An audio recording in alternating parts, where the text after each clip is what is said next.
Hello, I'm Father Joe Gambala, pastor of St. Malachy Catholic Church in Sterling Heights. Welcome to Lenten Reflections. Today is Tuesday of Holy Week. The passage I'll choose today is from the Gospel according to St. Mark chapter 14, verses 12 to 25. On the first day of the festival of the unleavened bread, the day the lambs for the Passover meal were killed, Jesus' disciples asked him, "Where do you want us to go to get the Passover meal ready for you?" Then Jesus sent two of them with these instructions: "Go into the city, and a man carrying a jar of water will meet you.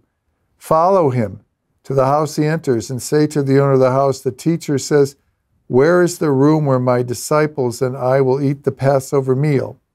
Then he will show you a large upstairs room, fixed up and furnished, where you will get everything ready for us." The disciples left, went to the city, and found everything just as Jesus had told them, and they prepared the Passover meal. When it was evening, Jesus came with the 12 disciples. While they were at table eating, Jesus said, "I tell you that one of you will betray me, one who is eating with me." The disciples were upset and began to ask him one the other, "Surely you don't mean me, do you?"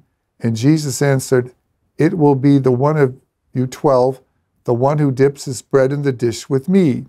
The Son of Man will die as the Scriptures say he will.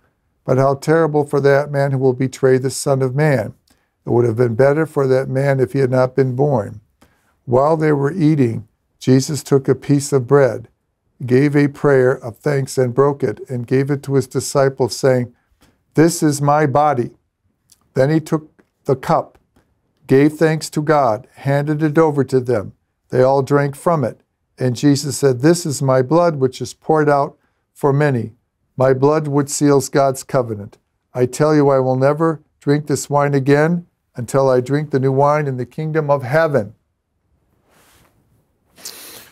A number of years ago, I went to Ethiopia. And Ethiopia is not a place many tourists go. Consequently, our group is very small. There's not many tour companies that do this. But it was an amazing trip. We went to a restaurant one night in Liabella. The owner was a lady from Scotland who had come to teach, and she taught there many years and put some money aside and decided that she would open up a restaurant for the tourists that did come. And while we were having the meal, she came up with the menu to tell us about all the things that were not on the menu. She explained that refrigeration was very spotty there. Sometimes the electricity didn't come on, sometimes it did come on. So she found it cheaper just to make sure that she bought the steaks and the chicken, she bought it fresh from the market. And what she meant by fresh was the market was not going to a Myers or a Kroger where you buy it, out of the stand.